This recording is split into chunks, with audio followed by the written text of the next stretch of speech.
5 देशों के एक विशेष कलम में रखता है, जो एक पूर्ण मोबाइल नेटवर्क स्टैक बनाने और तैनात करने में सक्षम है।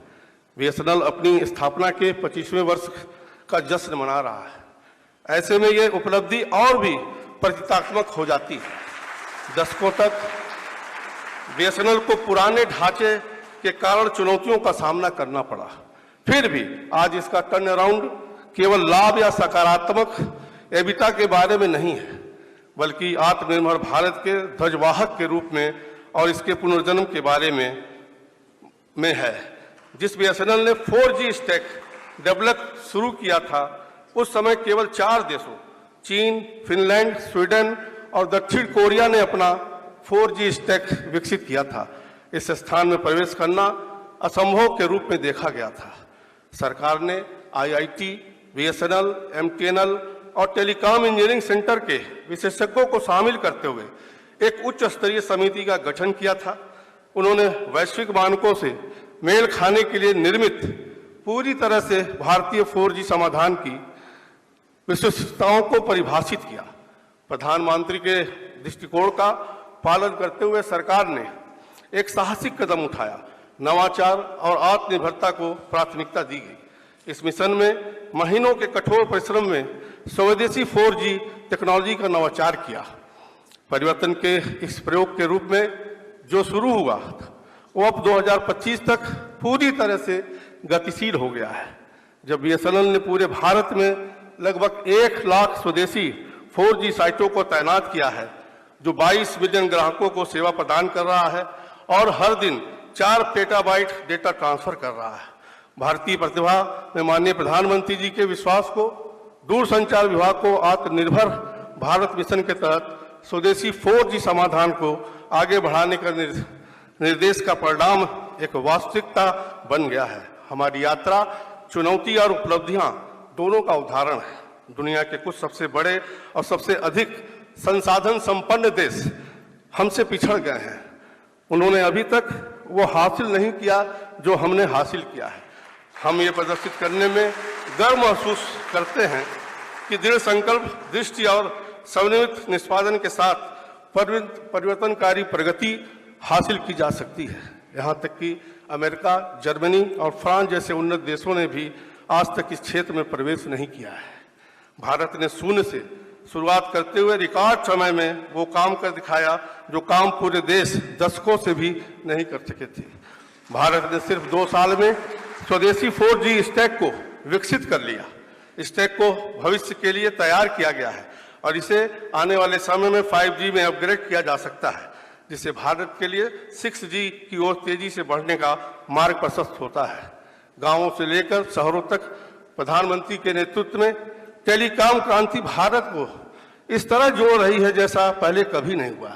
ये उपलब्धि एक नई मानसिकता के बारे में है कि भारत न केवल दर्शन में बल्कि प्रौद्योगिकी में भी अग्रणी राष्ट्र है।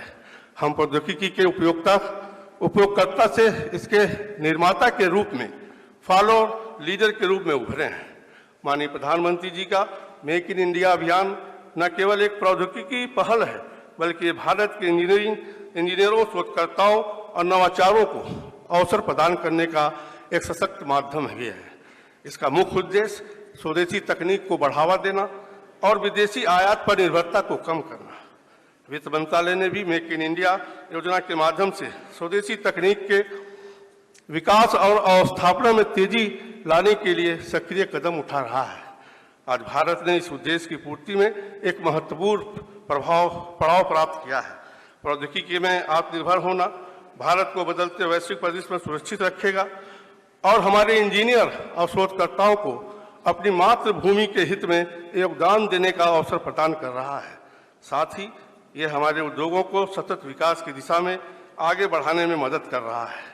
बीएसएनएल डिजिटल इंडिया मिशन का एक प्रमुख वाहक रहा है। ये देश के सुदूर क्षेत्रों में स्वदेशी 4G मोबाइल सेवाओं और ऑप्टिकल फाइबर नेटवर्क के माध्यम से भारत नेट परियोजना के तहत डिजिटल गांवों के निर्माण को साकार कर रहा है। हमारे इसी सकारात्मक विजन के परिणाम सामने आ रहे हैं और आज हम देख रहे हैं कि हमारे दूर दराज के क्षेत्र, चाहे गांव की सुरक्षा हो, सुरक्षा चौकियां हो, यहाँ तक कि शहरी इलाकों में भी हमारी स्वदेशी तकनीक के माध्यम से नेटवर्क कवरेज पहुंचा हुआ है। साथियों, हम सबका सौभाग्य है कि हम BSNL के 4G के स्टैक लॉन्च को देश के सबसे तेजी से विकसित होने वाले राज्य से एक उत्तर प्रदेश में बैठ कर उसका साक्षी बन रहे हैं। माननीय मुख्यमंत्री योगी जी के नेतृत्व में पिछले 8 वर्षों में उत्तर प्रदेश का भी कायाकल्प हुआ है और सबसे उल्लेखनीय प्रगति हुई है लॉ एंड ऑर्डर में, जो किसी भी राज्य के विकास का सबसे मूल बिंदु होता है। लॉ एंड ऑर्डर में सुधार न केवल नागरिकों के भरोसे को बढ़ाता है बल्कि बाहरी निवेशकों को भी आकर्षित करता है। 2017 से पहले जहां उत्तर प्रदेश में वन डिस्ट्रिक्ट वन माफिया की योजना चलती थी, उसे माननीय योगी जी ने वन डिस्ट्रिक्ट वन प्रोडक्ट में बदल दिया है। माननीय मुख्यमंत्री जी के नेतृत्व में राज्य में सड़क, पानी, बिजली आपूर्ति, स्वास्थ्य सेवाओं में अभूतपूर्व सुधार हुआ है और वर्तमान में उत्तर प्रदेश सर्वाधिक एक्सप्रेस वे वाला राज्य बन गया है। केंद्र सरकार की जन कल्याणकारी योजनाओं को धरातल तक पहुंचाने में उत्तर प्रदेश पूरे देश में अग्रणी राज्य बनकर के उभरा। मित्रों, उत्तर प्रदेश में निवेश रिकॉर्ड स्तर पर बढ़ा है, जिससे रोजगार के अवसर बढ़े हैं और राज्य के GDP में रिकॉर्ड बढ़ोतरी हुई है। इसके लिए मैं माननीय मुख्यमंत्री जी का आभार व्यक्त करता हूं। आज हम सब यहाँ 4G लॉन्च के लिए एकत्र हुए हैं।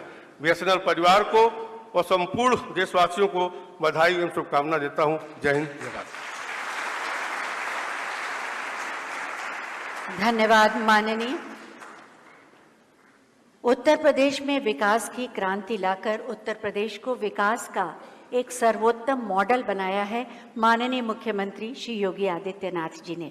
मैं बहुत ही आदर के साथ माननीय मुख्यमंत्री महोदय से अनुरोध करूंगी कि अपने मार्गदर्शन से हमें अनुग्रहित करें। आप सबकी जोरदार तालियों के साथ।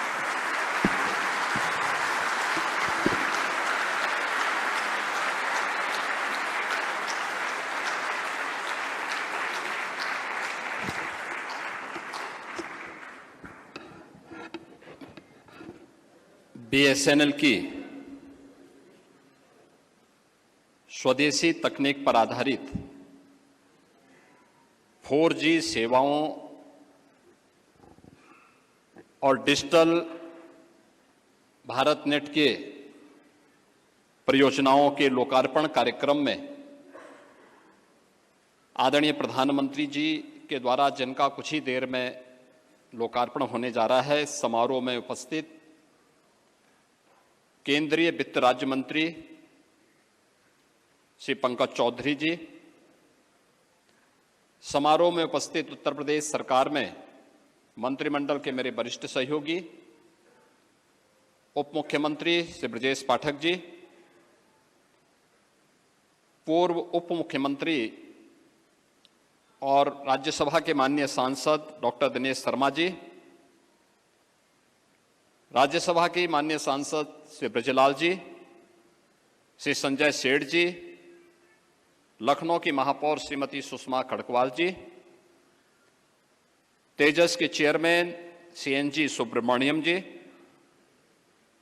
मुख्य महाप्रबंधक BSNL श्री अरुण कुमार गर्ग जी, BSNL परिवार से जुड़े हुए अन्य हमारे सभी पदाधिकारीगण, समारोह में उपस्थित भारतीय जनता पार्टी के प्रदेश के अध्यक्ष चौधरी भूपेंद्र सिंह जी, हमारे माननीय विधायकगण डॉक्टर नीरज बोरा जी, रामचंद्र प्रधान जी, अन्य सभी सम्मानित महानुभाव और BSNL से जुड़े हुए सभी स्टेक होल्डर्स और उपस्थित बहनों और भाइयों,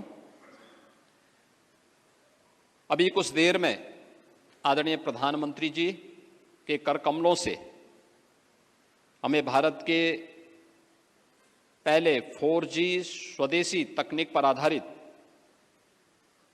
भारत नेट के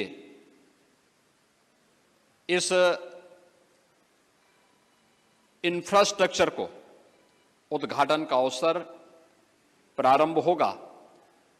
मैं इस अवसर पर भारत को एक नई डिजिटल क्रांति के रूप में आगे बढ़ाने और भारत की टेलीकॉम के सेक्टर की स्वदेशी तकनीक से आच्छादित इन सेवाओं के लिए आदरणीय प्रधानमंत्री जी के प्रति उत्तर प्रदेश वासियों की ओर से हृदय से आभार व्यक्त करते हुए इस पूरे कार्यक्रम के लिए बीएसएनएल परिवार को हृदय से बधाई देता हूं, अपनी शुभकामनाएं देता हूं। बहनों और भाइयों, किसी भी संप्रभु संपन्न राष्ट्र के लिए कुछ चीजें बहुत महत्वपूर्ण होती हैं। उसके पास अपनी स्वयं की सेना हो, उसके पास एक स्वतंत्र विदेश नीति हो, उसके पास अपनी स्वयं की तकनीक पर आधारित नेटवर्किंग हो और वह भ्रष्टाचार पर प्रहार करने की उसके पास सामर्थ्य हो। नए भारत में ये सभी प्रकार की चीजें आज हमारे पास मौजूद हैं। भारत की सेना दुनिया के अंदर सबसे सामर्थ्यशाली और शक्तिशाली सेना बनकर के उभरी है।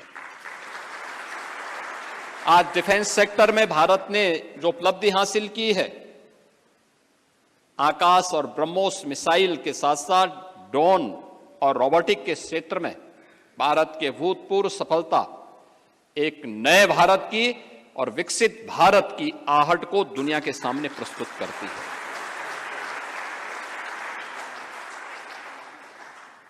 भारत दुनिया के अंदर सभी के साथ मैत्री भाव के साथ काम करेगा, लेकिन किसी की गीदड़ भपकी के सामने झुकेगा नहीं, डरेगा नहीं। प्रधानमंत्री मोदी जी के नेतृत्व में नए भारत ने इस बात को हर मंच पर पूरी दृढ़ता के साथ कहा है और भारत के पास अपना स्वदेशी मॉडल का नेटवर्किंग होगा, जिसके माध्यम से हम भारत के नागरिकों को 4G की सेवाएं उपलब्ध करवा सकेंगे। न केवल टेलीकॉम के सेक्टर में बल्कि डिजिटल पेमेंट के माध्यम से भी भ्रष्टाचार पर प्रभावी नियंत्रण लगाते हुए लोगों को एक बेहतरीन माहौल दे सकें। आज भारत दुनिया में तकनीक का पिछलग्गू नहीं बल्कि उसका लीडर बनकर के उभरा है।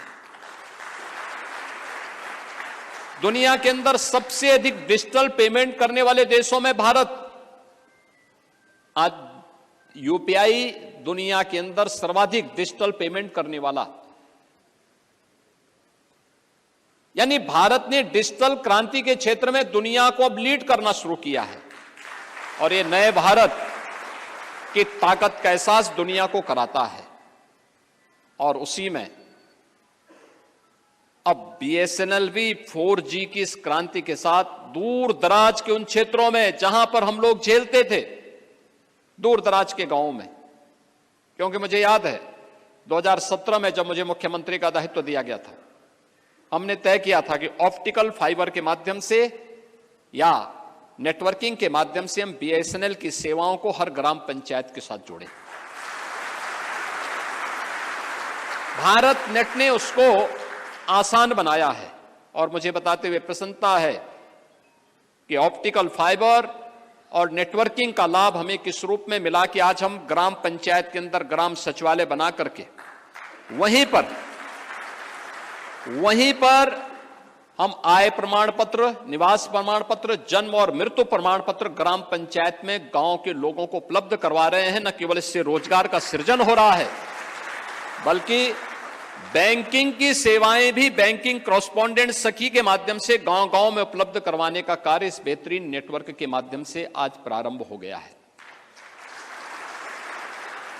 आपने देखा होगा पहले किसी भी वृद्धजन का, किसी निराश्रित महिला का, किसी दिव्यांग जन का या किसी भी रिटायर्ड कार्मिक का कोई पेंशन की सुविधा होती थी, उसके लिए उसको चक्कर लगाने पड़ते थे, कार्यालय चक्कर लगाने पड़ते थे। अगर 300 की पेंशन होती थी, 6 महीने में एक बार आती थी, 1800 रुपए कुल हुए तो 1800 में 900 ही उसको मिल पाते थे। 900 रुपए भ्रष्टाचार की भेंट चढ़ते थे। प्रधानमंत्री जी ने व्यवस्था की कि अगर 1800 रुपया है तो 1800 रुपया ही उसके अकाउंट में जाएगा, एक भी पैसा कम नहीं कोई भेज सकता। आज हम 1 करोड़ निराश्रित महिलाओं, वृद्धजनों और दिव्यांग जनों को 12,000 रुपए सालाना पेंशन की सुविधा देते हैं और सारा का सारा पैसा हम डीबीटी के माध्यम से उन तक पहुंचाने का काम करते हैं। 60 लाख से अधिक अनुसूचित जाति, जनजाति और ओबीसी के छात्रों को स्कॉलरशिप देते हैं। इस स्कॉलरशिप में हम लोग लगभग 6,000 करोड़ रुपए से की अधिक की राशि इसमें देते हैं और सब डीबीटी के माध्यम से उन छात्रों के अकाउंट में पैसा भेजते हैं। जब ये नहीं होता था तब दिक्कतें होती थी। आज सारा का सारा पेमेंट, सारी की सारी सुविधा, सभी प्रकार की सुविधाओं को डिजिटल पेमेंट के साथ जोड़ने की कार्रवाई होती है। परिणाम है हर उपभोक्ता, हर नागरिक उससे लाभान्वित होता है और उन कार्यक्रमों के साथ प्रफुल्लित भी होता है। ये नेटवर्किंग हमारे लिए उन दूर दराज के क्षेत्रों में, खासतौर पर नेपाल बॉर्डर पर, चंदौली, सोनभद्र, मिर्जापुर, चित्रकूट के उन नक्सल प्रभावित क्षेत्रों में अत्यंत महत्वपूर्ण भूमिका का निर्वहन करने में सहायक हो रही है। और अभी ये 4G है, आने वाले समय में हम 5G और 6G का भी इंतजार करने जा रहे हैं। 17 के पहले अगर जो नेटवर्किंग 2G या उसके लिए कुछ थी भी, तो उसमें तेल सप्लाई के नाम पे माफिया यहां भी हो गए थे। हमने उनकी कमर तोड़ी है और कमर तोड़ करके व्यवस्था सुनिश्चित की कि माफिया इसमें न घुसने पाए। किसी भी स्टेक होल्डर के साथ कोई अन्याय न करने पाए।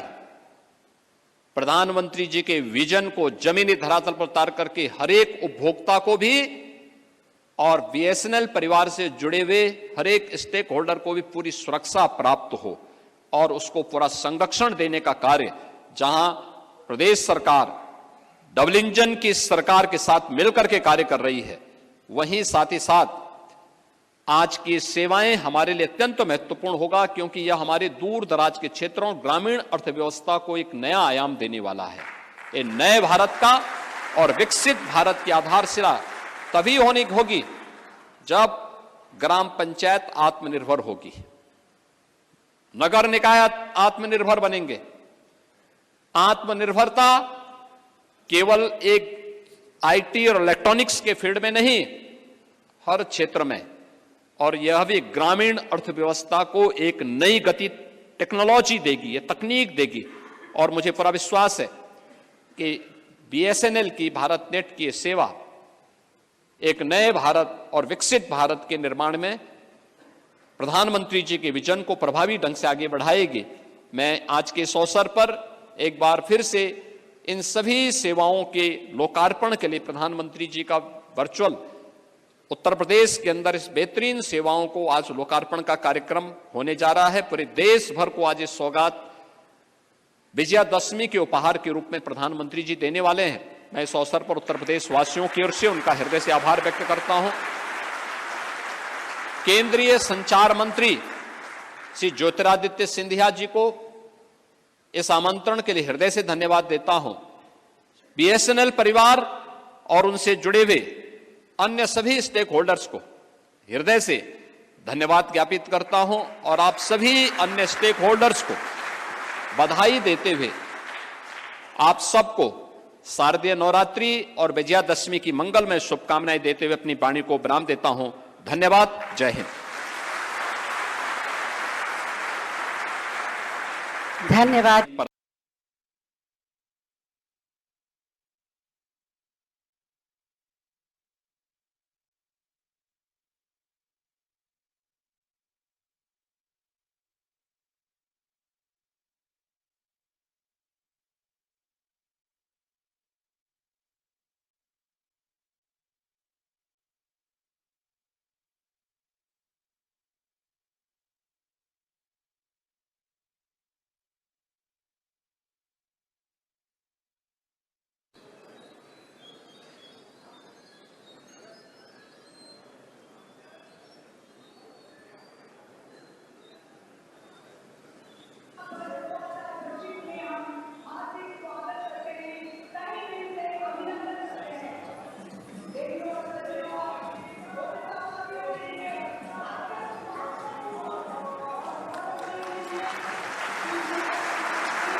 रिश्ता है।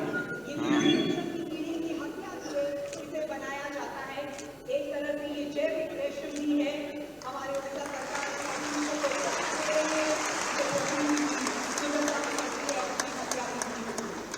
अब उड़ीसा के लोकप्रिय मुख्यमंत्री श्री मोहन चरण मांझी जी को निवेदन करेंगे वे आदरणीय प्रधानमंत्री श्री नरेंद्र मोदी जी को स्मृति चिन्ह प्रदान करें।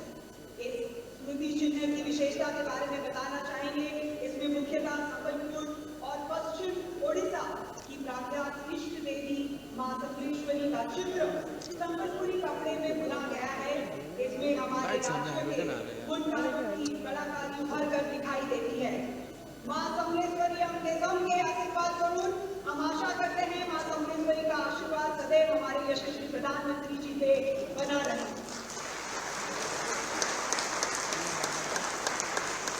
अब हमारे आदरणीय प्रधानमंत्री जी को एक और स्मृति चिन्ह भेंट करने के लिए आ रहे हैं।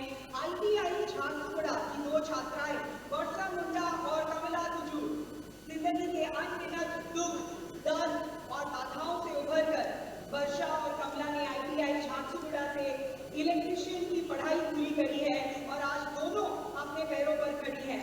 वर्षा पावर इंडस्ट्रीज की प्रोडक्शन डिपार्टमेंट में ट्रेनिंग और कमला TRL प्रोसेसिंग लिमिटेड में अप्रेंटिस के रूप में नियोजित है। दोनों हमारे देश के युवाओं और खासकर हमारे देश की कन्याओं के लिए एक मिसाल है।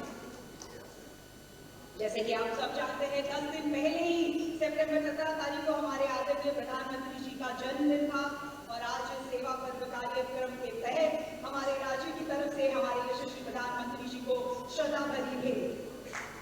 संबलपुर के बल्लभ डिजाइन पर आधारित और कटक के प्रसिद्ध चांदी ताराकशी कला से बना स्मृति चिन्ह। बहुत बहुत धन्यवाद। बंधुगण आमर यशस्वी प्रधानमंत्री श्रीयुक्त नरेंद्र मोदी पूर्वोदय विकास स्वप्न अनुप्राणित होई ओडिशार आदरणीय मुख्यमंत्री श्रीयुक्त मोहन चरण मांझी एक लोकाभिमुखी शासन व्यवस्था प्रतिष्ठा करी राज्य में आनी विकसित ओडिशा गठन पाई एक अभूतपूर्व परिवर्तन स्वर। 4.5 कोटी ओडियांकर जननायक श्रीयुक्त मांझी मात्र 15 मास मध्य बलिष्ठ नेतृत्व द्वारा ओडिशार अर्थनैतिक अग्रगति और सामग्रिक विकास धारा को एक नुआ दिग एक नुआ उत्साह शिल्प कैंद्रिक अभिवृद्धि गुणात्मक शिक्षा विश्वस्तरीय भित्तिभूमि स्वास्थ्य सेवा कृषि कौशल पर्यटन क्षेत्र तथा सूचना प्रजुक्ति विद्या और AI रे नुआ संभावना सृष्टि करी श्रीयुक्त मांझी 2047 मसीहा सुधा ओडिशा को $1.5 ट्रिलियन अर्थनीति रूपे गढ़ी तोड़ार लक्ष्य पथरे आगे चलती। मैं अभी हमारे माननीय मुख्यमंत्री जी से निवेदन करूंगी कि वो इस सभा को संबोधित करें। जोरदार तालियों के साथ उनका स्वागत करेंगे।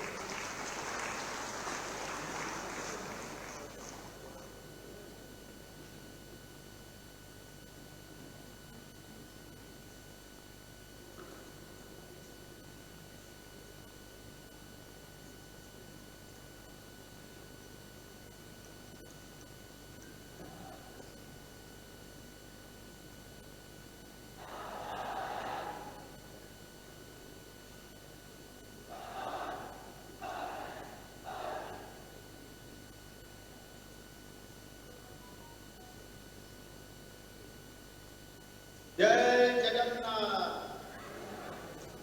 जय जगन्नाथ, जय मां समलेश्वरी,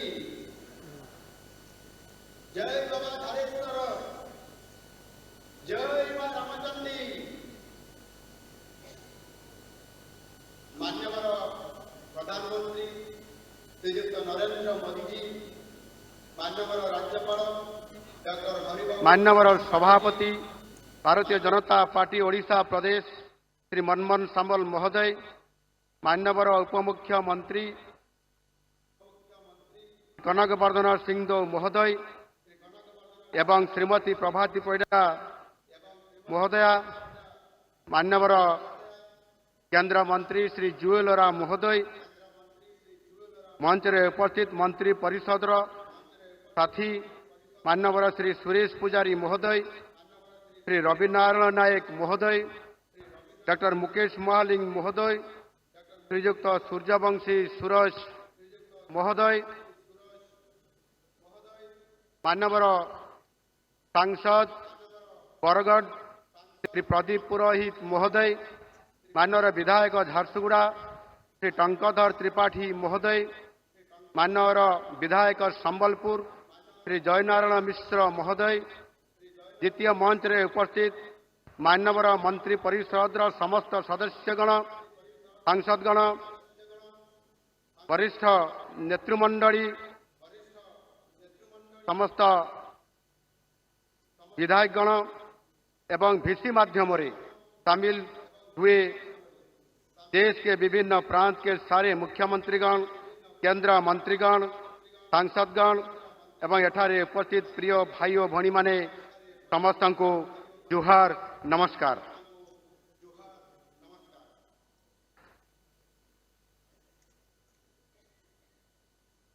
पक्षों की इस अमृत घड़ी में आज का ये दिन हमारे लिए एक महोत्सव का दिन है, क्योंकि विश्व के सबसे लोकप्रिय नेता तथा यशस्वी प्रधानमंत्री नरेंद्र मोदी जी हमारे साथ उपस्थित हैं।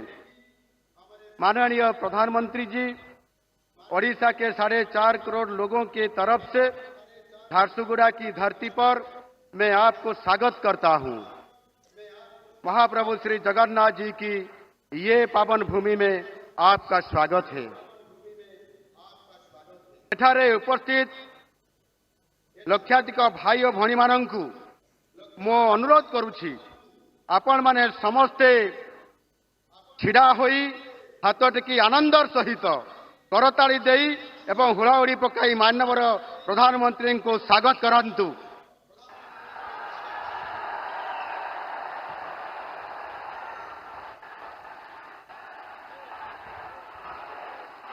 मोदी मोदी।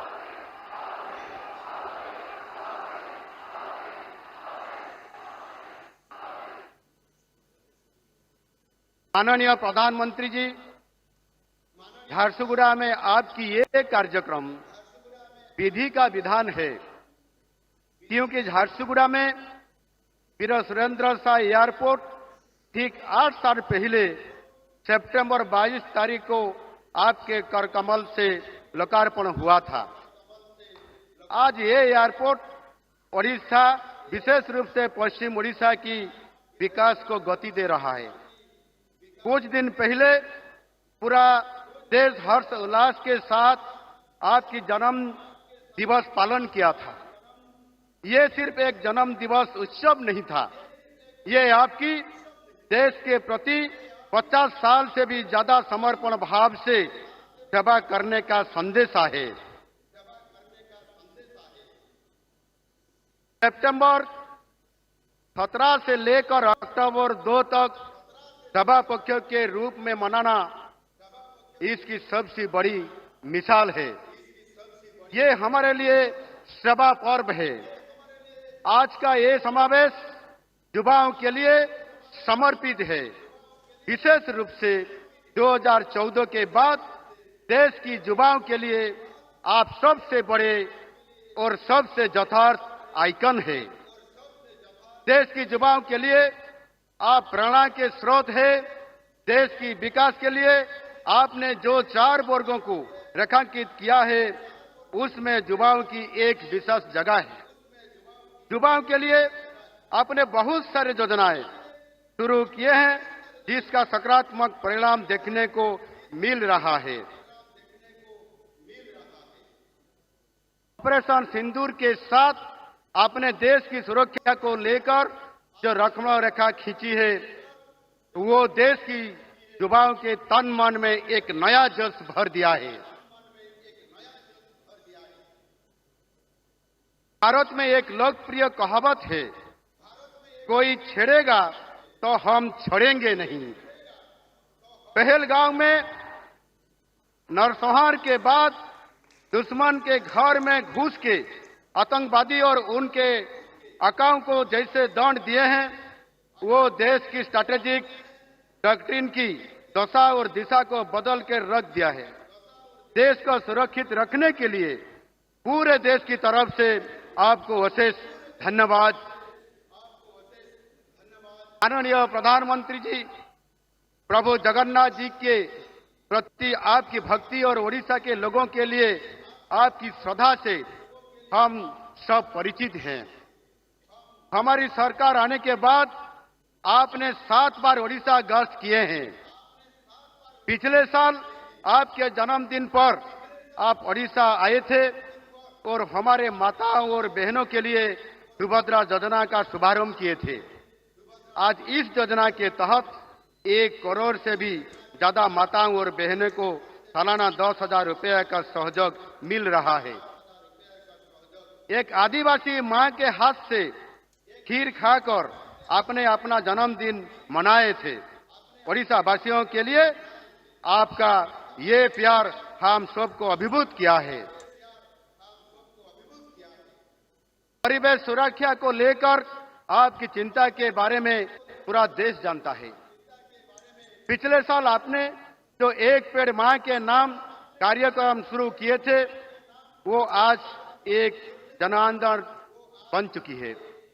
इस साल आपके जन्मदिन पर 1 पेड़ मां के नाम 2.0 अभियान के तहत हम सितंबर 17 को 75 लाख पेड़ लगाने के लिए निर्णय लिए थे, लेकिन ओडिशा वासियों ने उस दिन 2 गुना पेड़ लगाए, यानी एक दिन में 1.5 करोड़ पेड़ लगाया गया।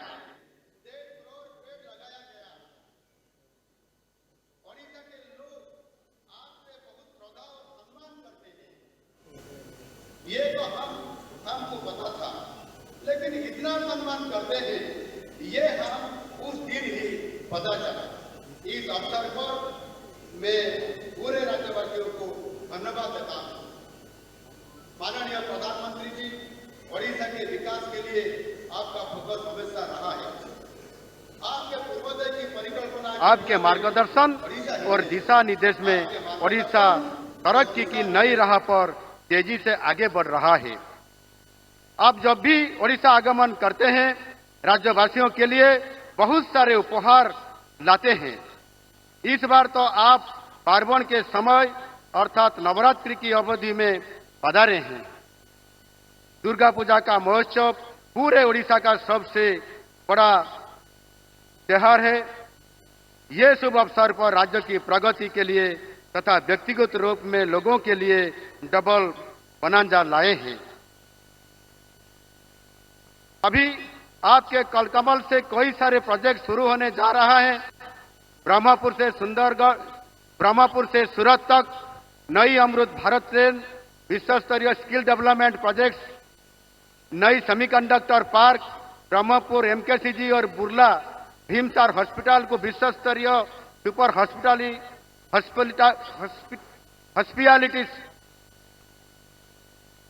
में विकसित करना, गंजाम जिले में नई पोर्ट बेस SCZ बनाना और सबसे बड़ी बात हमारे गरीब भाइयों के लिए 50,000 अंत्योदय गृह निर्माण के लिए वर्क ऑर्डर भी दिया जाएगा।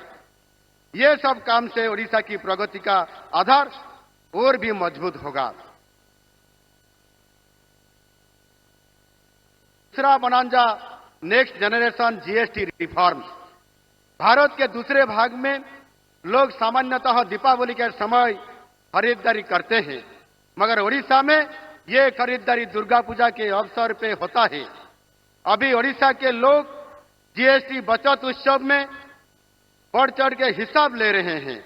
आपकी ये ऐतिहासिक कदम के लिए 3 दिन पहले समाप्त हुए ओडिशा विधानसभा की वर्षाकालीन अधिवेशन में धन्यवाद प्रस्ताव पारित किया गया है। आज गरीब से लेकर अमीर व्यक्ति सब कुछ ना कुछ बचत कर रहे हैं। ओडिशा के लोगों की तरफ से आपको विशेष धन्यवाद ज्ञापन करता हूं। आपकी दी हुई मंत्र सबका साथ, सबका विकास, सबका विश्वास और सबका प्रयास के आधार पर हम लोग अन्नदाता, गरीब, महिला और युवाओं के कल्याण तथा सशक्तिकरण के लिए काम कर रहे हैं। इसी साल जनवरी महीने में आपने Utkarsh Odisha make in Odisha conclave में उद्योगपतियों को आह्वान दिए थे ओडिशा में निवेश करने के लिए। यही समय है, सही समय है। ये 7.5 महीने में ही ओडिशा में 84 शिल्प परियोजना का शिलान्यास हुआ है, जिससे 2 लाख करोड़ से ज्यादा निवेश आया है और 1,64,000 रोजगार का अवसर सुनिश्चित हुआ है। आपके दिग्दर्शन से ओडिशा आगे बढ़ता चलेगा और समृद्ध ओडिशा गठन का संकल्प जरूर पूरा होगा। माननीय प्रधानमंत्री जी, पिछले 11 साल में आपके नेतृत्व देश को हर आयाम में नई शिखर पर ले जा रहा है। सामाजिक, राजनैतिक और आर्थिक प्रगति के साथ देश की सुरक्षा की गारंटी में दिशा में हमारा देश हर दिन एक नया कीर्तिमान स्थापन कर रहा है। देश के प्रति आपका समर्पण और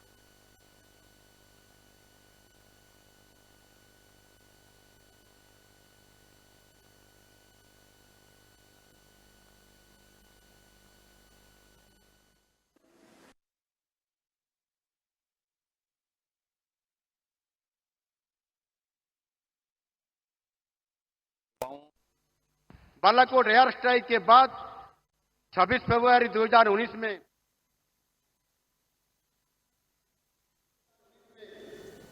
आपने राजस्थान के चूरू में एक भावनात्मक कविता की आपूर्ति चाहिए, बल्कि अपनी जहन में बैठा लेना चाहिए।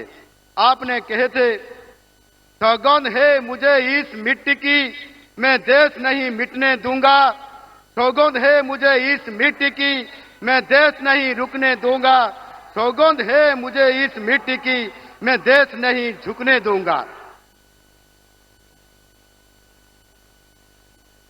ये पंक्ति के बाद मुझे कुछ कहने की आवश्यकता नहीं है। पूरे देशवासी और हमारे युवाओं को ये मालूम है कि आपके नेतृत्व में भारत ना रुकेगा, ना झुकेगा। नया भारत सिर्फ आगे बढ़ता जाएगा। अंत में भारत को 2047 तक विकसित भारत बनाने की आपकी प्रण को साकार करने के लिए हम सब अपना योगदान देंगे। पूरे युवा समाज एक साथ एक मन से आपके साथ खड़ा है। धन्यवाद। भारत माता की जय।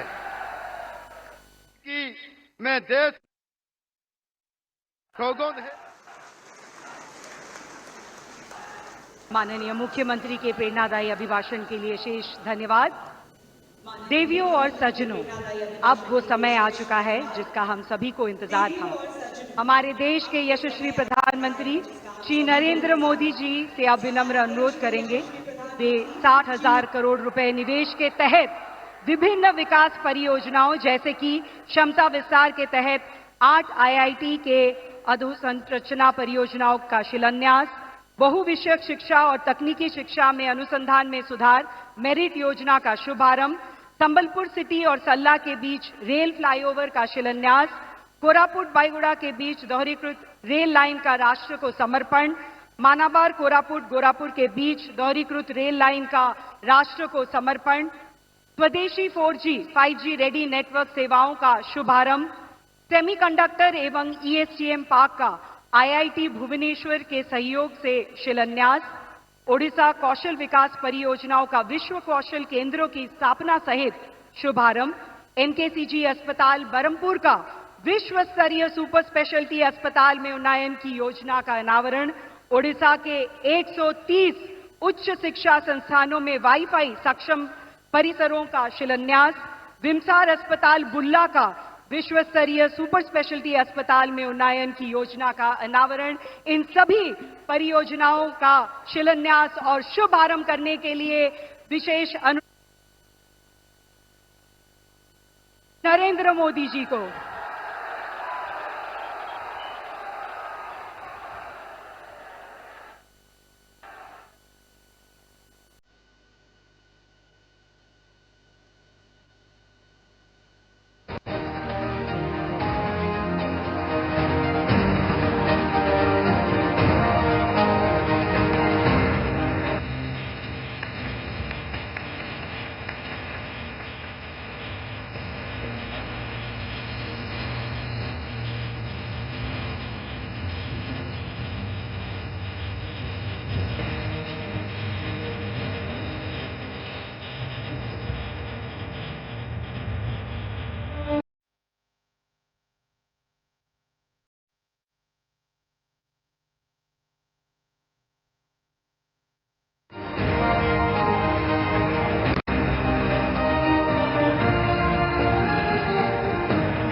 इन सभी परियोजनाओं से हमारे देश में, हमारे राज्य उड़ीसा में विकास और समृद्धि की नई लहर खिल उठेगी।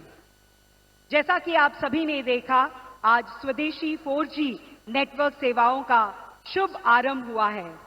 इसी के अंतर्गत हमारे साथ आज 8 राज्यों से माननीय मुख्यमंत्री और माननीय केंद्रीय मंत्री वर्चुअली जुड़ चुके हैं। हम उनका हार्दिक स्वागत करते हैं। आंध्र प्रदेश से हम स्वागत करते हैं माननीय मुख्यमंत्री श्री एन चंद्रबाबू नायडू जी का और माननीय केंद्रीय नागरिक उड्डयन मंत्री महोदय श्री के राम मोहन नायडू तथा केंद्रीय संचार मंत्रालय के राज्य मंत्री श्री चंद्रशेखर पेमासनी जी का। उत्तर प्रदेश से स्वागत करते हैं माननीय मुख्यमंत्री श्री योगी आदित्यनाथ जी का एवं उनके साथ हमारे साथ उपस्थित है माननीय केंद्रीय वित्त मंत्रालय के राज्य मंत्री श्री पंकज चौधरी। महाराष्ट्र से स्वागत करते हैं माननीय मुख्यमंत्री श्री देवेंद्र फडणवीस जी का और उनके साथ स्वागत करते हैं वहां उपस्थित माननीय उप मुख्यमंत्री श्री एकनाथ शिंदे जी का, माननीय उप मुख्यमंत्री श्री अजित पवार जी का। हम स्वागत करते हैं केंद्रीय युवा कार्य और खेल मंत्रालय की माननीय राज्य मंत्री श्रीमती रक्षा निखिल खड़से जी का। राजस्थान से स्वागत करते हैं माननीय मुख्यमंत्री श्री भजन लाल शर्मा जी का और वहां उपस्थित अन्य विशिष्ट अतिथिगण का भी स्वागत करते हैं माननीय केंद्रीय विधि एवं न्याय मंत्रालय के राज्य मंत्री श्री अर्जुन राम मेघवाल जी का और स्वागत करते हैं माननीय केंद्रीय कृषि एवं किसान कल्याण मंत्रालय के राज्य मंत्री श्री भागीरथ चौधरी महोदय जी का। आसाम से स्वागत करते हैं माननीय मुख्यमंत्री श्री हिमंत बिस्वा शर्मा जी का और उनके साथ स्वागत करते हैं वहां उपस्थित माननीय केंद्रीय संचार तथा पूर्वोत्तर क्षेत्र विकास मंत्री श्री ज्योतिरादित्य सिंधिया महोदय जी का। गुजरात से स्वागत करते हैं माननीय मुख्यमंत्री श्री भूपेंद्र पटेल जी का और स्वागत करते हैं वहां उपस्थित माननीय केंद्रीय श्रम रोजगार एवं युवा कार्य तथा खेल मंत्री महोदय डॉक्टर मनसुख मांडविया जी का। बिहार से स्वागत करते हैं माननीय केंद्रीय शिक्षा मंत्री महोदय श्री धर्मेंद्र प्रधान जी का, माननीय केंद्रीय टेक्सटाइल मंत्री महोदय श्री गिरिराज सिंह जी का और जम्मू और कश्मीर से स्वागत करते हैं माननीय केंद्रीय मंत्री नागर विमानन मंत्री महोदय डॉक्टर जितेंद्र सिंह का। हम सभी विशिष्ट अतिथिगण का हार्दिक स्वागत करते हैं। वर्चुअली जुड़ने के लिए बहुत बहुत धन्यवाद। आप सभी को बताना चाहेंगे, इस प्रकल्प के अंतर्गत आज हमारे साथ वर्चुअली जुड़ चुके हैं 100 से ज्यादा गांव भी जो अभी जहां पे मौजूद है, सारे माननीय सांसद, माननीय विधायक और कई सारे ग्राहक। तो सभी का हम हार्दिक स्वागत करते हैं, अभिनंदन करते हैं। देवियों और सज्जनों, आज इस सभी परियोजनाओं पर आधारित हमारे पास कुछ शॉर्ट फिल्म्स हैं। चलिए अब उन्हें देखते हैं।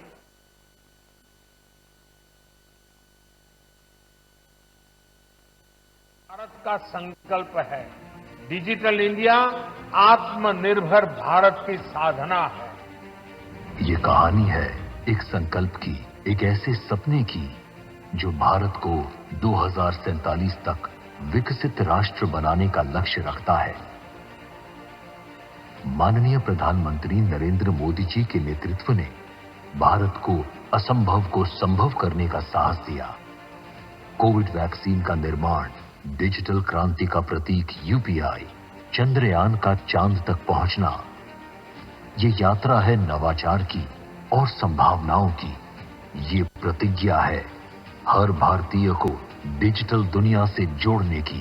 भारत में विकसित और भारत में सफल टेलीकॉम टेक्नोलॉजी आज विश्व के अनेक देशों का ध्यान अपनी तरफ खींच रही है। ऑटोमोबाइल और इलेक्ट्रॉनिक्स की सफलता की कहानियां हम सब जानते हैं। आज हम एक और अध्याय जोड़ रहे हैं। भारत अपनी स्वदेशी टेलीकॉम तकनीक